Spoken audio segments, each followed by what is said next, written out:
Yang di sini kan yang jadi korban saya.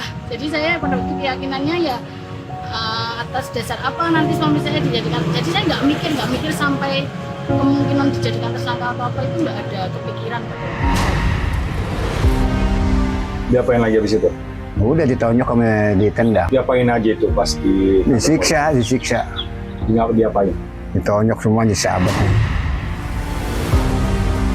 Terhadap Pak Honggi ini tidak layak untuk ditetapkan sebagai tersangka dan terhadap peristiwa tersebut tidak layak untuk dinyatakan sebagai peristiwa pidana. Karena itu tadi kami membuat kesimpulan meminta agar perkara ini dihentikan. Kalau ICJR ditanya sampai sejauh mana reformasi kepolisian, ya panglimanya Pak Prabowo mau sampai kemana ini terjadi, dan saya kira tidak terlihat juntrungannya gitu.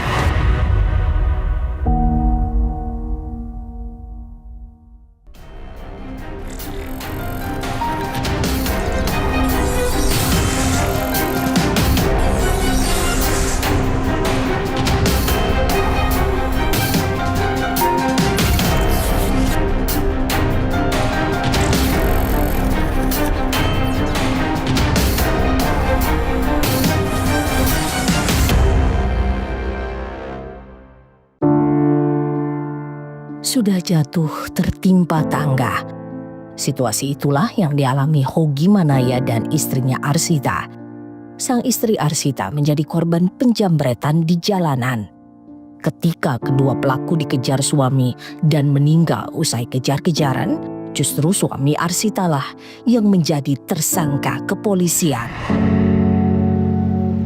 Arsita Manaya mungkin tak menyangka Sabtu 26 April 2025 menjadi titik awal proses hukum yang dialami suaminya. Arsita yang sehari-hari bekerja menyuplai makanan ringan ke beberapa tempat, pagi itu sedang mengantar pesanan pelanggannya. Saya itu pagi itu ngambil jajan pasar di area pasar Patok. Di kota itu suami saya ngambil jajan pasar di area Berbah. Karena kita berlawanan arah, jadi saya memutuskan untuk saya naik motor, suami saya naik mobil. Kemudian di atas jembatan Layang Janti itu tidak sengaja saya dan suami itu bertemu. Saat sedang mengantar pesanan dan melintasi kawasan Jalan Laksda Adi Sucipto, disitulah Arsita kemudian menjadi korban penjambretan oleh dua orang menggunakan sepeda motor. Sekitar Jembatak atau Babarsari itu saya dijambret, Mas. Tas saya itu dikater talinya, dikater sama jambretnya lewat sebelah kiri saya. Saya sempat oleng, naik motornya itu agak oleng.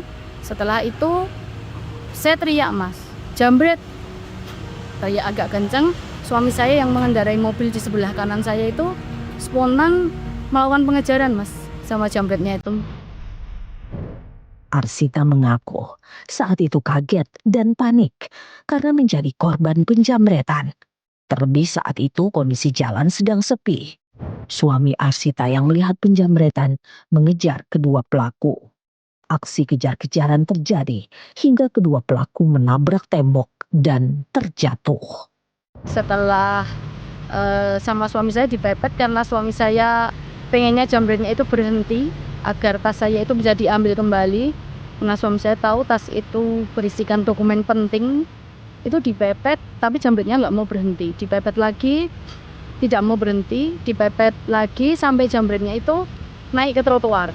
Naik ke trotoar dengan kecepatan tinggi, terus menabrak tembok yang di mural dekat bakpia itu langsung terpental ke jalan. Saya di situ cuman saya nggak pegang, nggak ini. Itu dalam badan tengkurap tuh masih pegang kater, Mas, jambretnya itu. Arsita dan suaminya Honggi pun diperiksa di bagian lalu lintas Polres Sleman. Arsita menyebut mereka diperiksa hingga sore hari dan diperbolehkan pulang. Namun Arsita kaget ketika suaminya ditetapkan sebagai tersangka.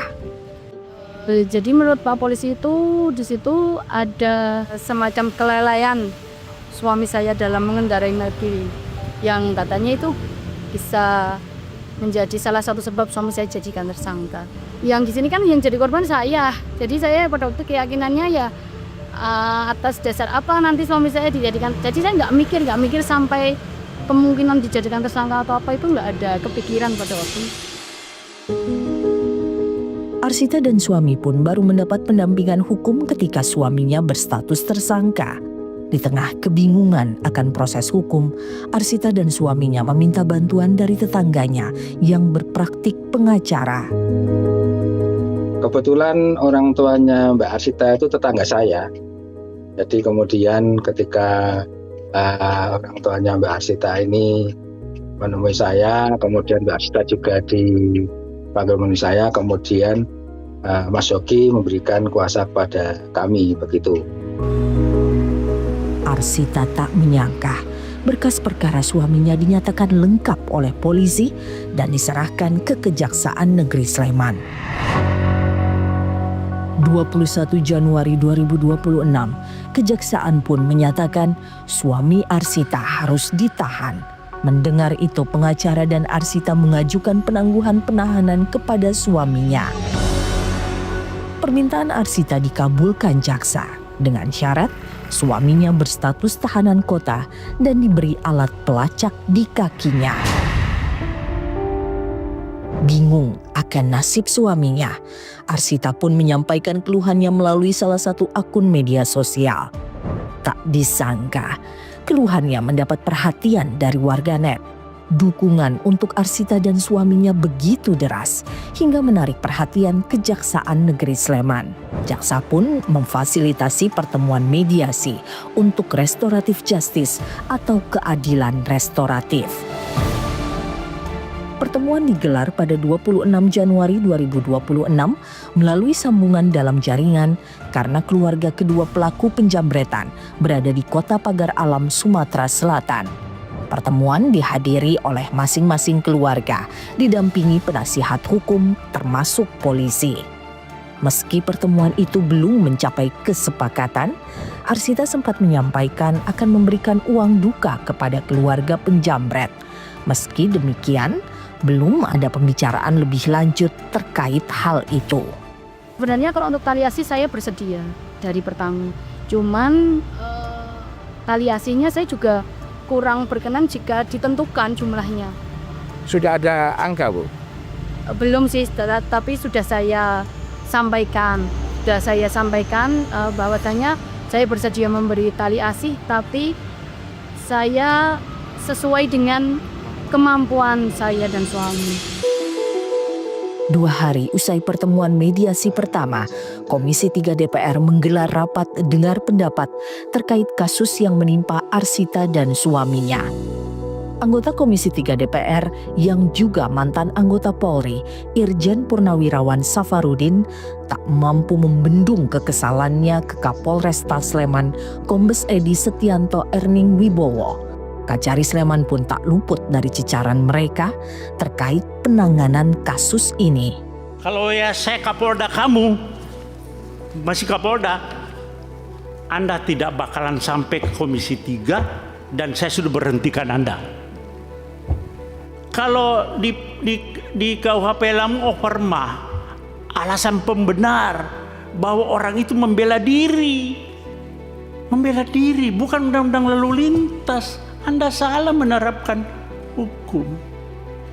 Jaksa lagi P21 juga. Anda koordinasi yang gak benar itu. Dalam rapat di Komisi 3 DPR RI, Kapolresta Sleman Kombes Edi pun memohon maaf kepada publik dan mengakui kurang tepat dalam penerapan pasal yang digunakan. Apa yang dirasakan saudara Oki itu sama sebenarnya yang kami rasakan, hanya kami pada saat itu hanya mau melihat kepastian hukum, ya. Namun rupanya penerapan pasalnya kami mungkin kurang tepat. Pada kesempatan ini kami mohon maaf kepada seluruh masyarakat Indonesia dan utamanya kepada Pak Yogi dan Ibu Arsita. DPR pun meminta kejaksaan menghentikan proses hukum yang menimpa Hoge. Terhadap Pak Hogi ini tidak layak untuk ditetapkan sebagai tersangka dan terhadap peristiwa tersebut tidak layak untuk dinyatakan sebagai peristiwa pidana. Karena itu tadi kami membuat kesimpulan meminta agar perkara ini dihentikan. Jadi bukan RJ ya. Tak butuh waktu lama, Kejaksaan Negeri Sleman pun menyatakan kasus Hogi dihentikan secara hukum. Saya, Kepala Kejaksaan Negeri Sleman, selaku penuntut umum, mengeluarkan surat ketetapan penghentian penuntutan atas nama tersangka Ade Presley Hogi Minaya, tanggal 29 Januari 2026. Terkait putusan Kejaksaan Negeri Sleman, Arsita dan suaminya menyatakan rasa terima kasih atas dukungan masyarakat terhadap kasus yang menimpanya. Senang sekali lagi saya sama Suki itu mengucapkan banyak terima kasih kepada seluruh pihak, terutama warganet yang sangat membantu kami. Tak hanya Hogi, wajah penegakan hukum saat ini juga tercermin dari kisah Sudrajat, penjual es kue yang dianiaya karena dituding menggunakan bahan spons. Diapain lagi habis itu? Udah ditonjok sama ditendang. Diapain aja itu pas Disiksa. Diapain? Ditonjok semua disahabat.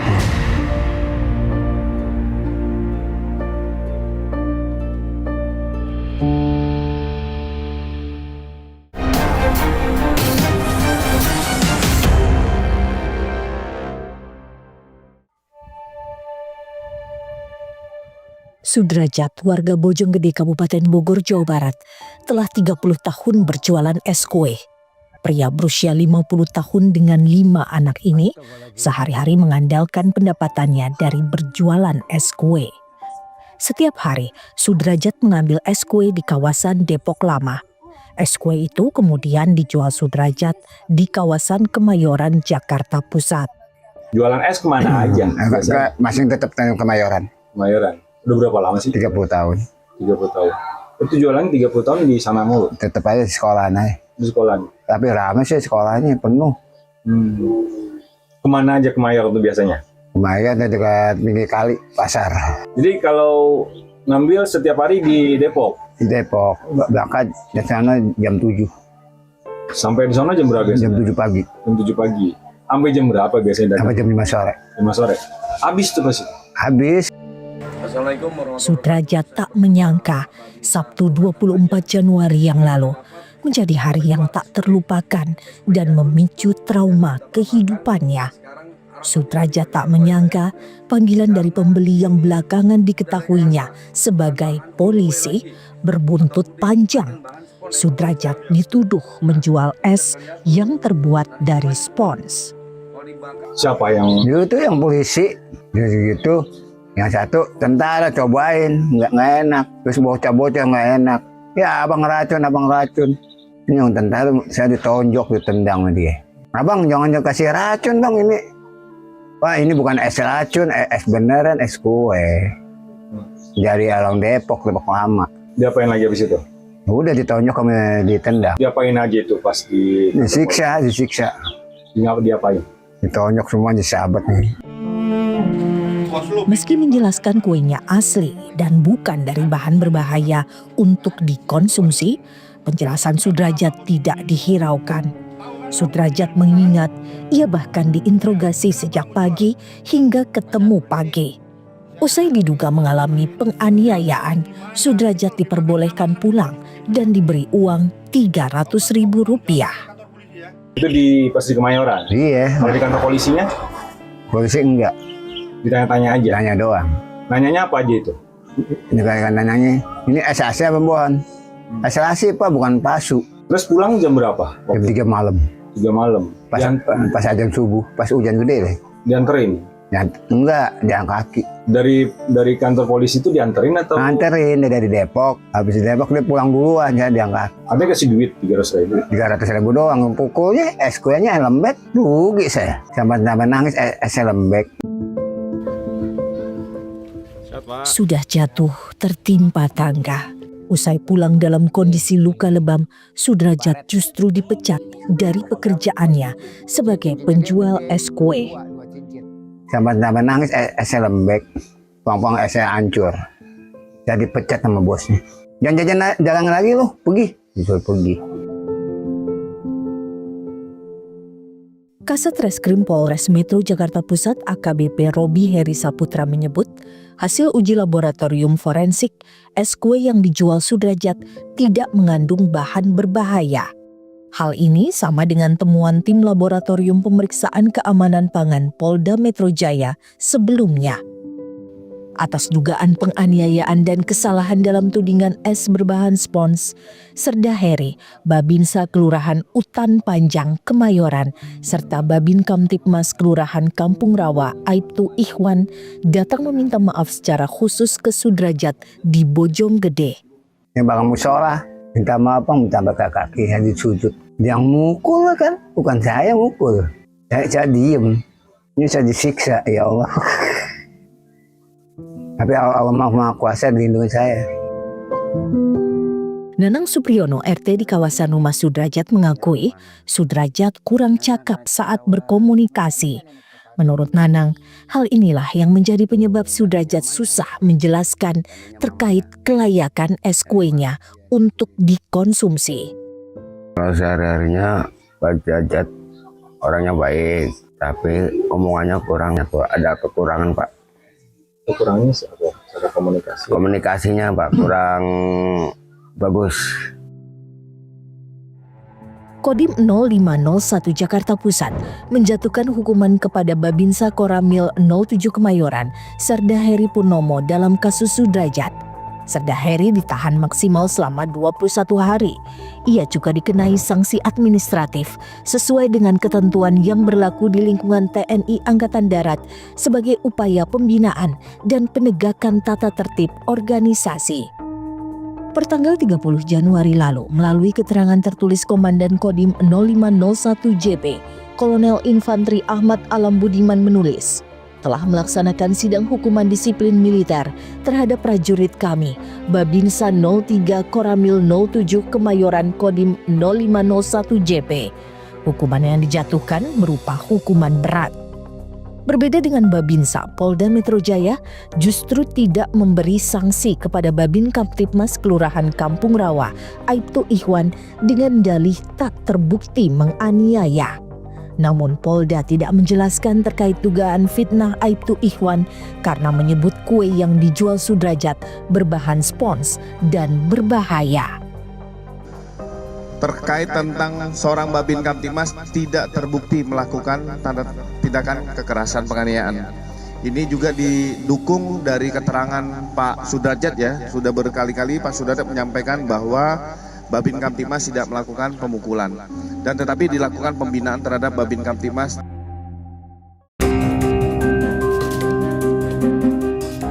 Presiden telah membentuk tim reformasi Polri termasuk merevisi Undang-Undang TNI. Namun, mengapa kekerasan terhadap masyarakat sipil termasuk penegakan hukum kerap terjadi?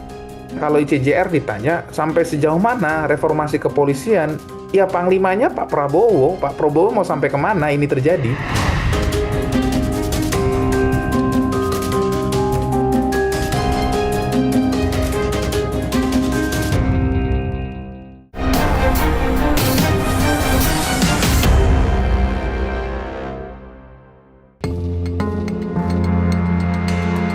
Meski Kejaksaan Negeri Sleman sudah menghentikan penuntutan perkara Hogi Minaya, perhatian publik tidak berhenti.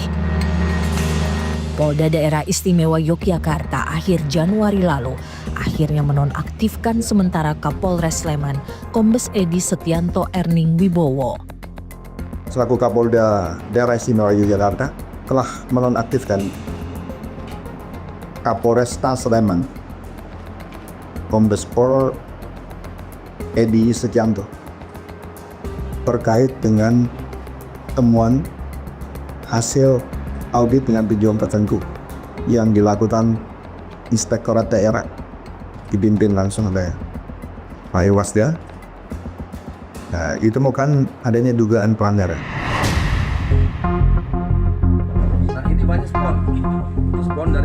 Direktur Eksekutif Institute for Criminal Justice Reform atau ICGR, Erasmus Napitupulu menyebut, tak seharusnya penanganan kasus Sudrajat dilakukan hanya dalam tataran etik kepolisian atau TNI.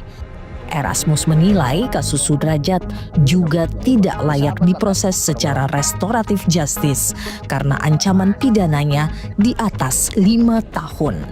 Iya, itu ada pidananya dan ini KUHP baru ya, 529 530. Ini juga sama. Mempidana pejabat yang mengambil menarik keterangan dengan kekerasan itu sudah ada dalam KUHP lama. Tapi KUHP baru memperkenalkan satu delik baru, yaitu delik penyiksaan, 530 KUHP baru. Pertanyaannya, penyidik berani nggak memeriksa polisi dan TNI yang terlibat? Lalu kemudian orang bertanya, boleh nggak TNI-nya diproses? Boleh, di KUHP kita, KUHP baru kita ada koneksitas. Dan ini juga ketentuan di KUHP lama. Apa itu koneksitas? Koneksitas itu adalah ketika TNI gitu ya, militer melakukan tindak pidana di ranah sipil gitu loh. Jadi penyidikan penuntutan dilakukan bersama-sama dengan peradilan umum. Presiden Prabowo telah membentuk Komisi Percepatan Reformasi Polri November 2025. Dengan target minimal 3 bulan bekerja, komisi ini diharapkan mampu mempelajari dan memberi rekomendasi kepada Presiden untuk mengambil tindakan-tindakan reformasi yang diperlukan. Rekomendasi perbaikan yang dikeluarkan Komisi Percepatan Reformasi Polri diharapkan mampu membuat Polri lebih profesional, termasuk dalam hal penanganan perkara. Salah satu wacana yang berkembang dalam reformasi Polri adalah menempatkan lembaga itu menjadi setingkat kementerian atau berada di bawah kementerian. Presiden Prabowo di akhir Januari lalu sempat mengundang beberapa tokoh ke rumahnya di Kertanegara. Salah satu yang diundang adalah mantan Ketua KPK Abraham Samad. Abraham Samad mengeklaim dalam pertemuan itu Presiden Prabowo secara terbuka menyatakan akan ada peluang Polri di bawah kementerian. Itu berkembang dalam diskusi itu sehingga Pak Susno, teman-teman semua menyatakan bahwa kalau tidak ada pergantian di pucuk pimpinan Polri maka boleh dikatakan reformasi kepolisian itu berjalan setengah-setengah. Itu yang pertama. Kemudian yang kedua, Pak Prabowo juga di dalam diskusi itu menyampaikan bahwa tidak ada yang mustahil kalau suatu ketika pemerintah mengambil kesimpulan bahwa Polri itu di bawah sebuah kementerian. Itu yang disampaikan eksplisit oleh Pak Prabowo. Padahal sebelumnya dalam rapat bersama Komisi 3 DPR, Kapolri menegaskan lebih memilih jadi petani dibandingkan Polri berubah bentuk menjadi kementerian. Saya menolak polisi di bawah kementerian.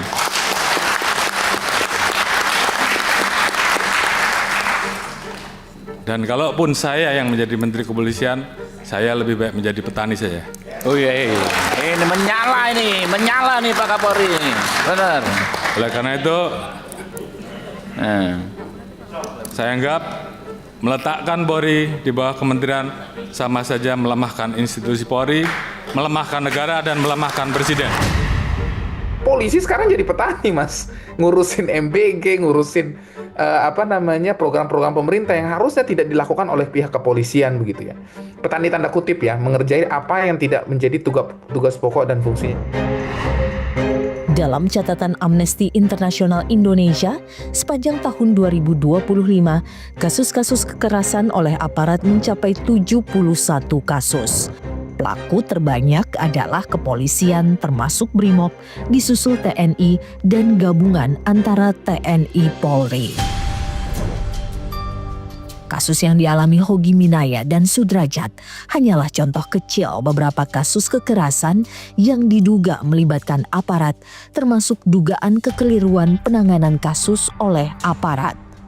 Keadilan bisa jadi datang terlambat bagi rakyat kecil yang ada di proses hukum, tetapi keadilan itu tidak seharusnya hilang untuk mereka. Kalau ICJR ditanya sampai sejauh mana reformasi kepolisian, ya panglimanya Pak Prabowo mau sampai kemana ini terjadi.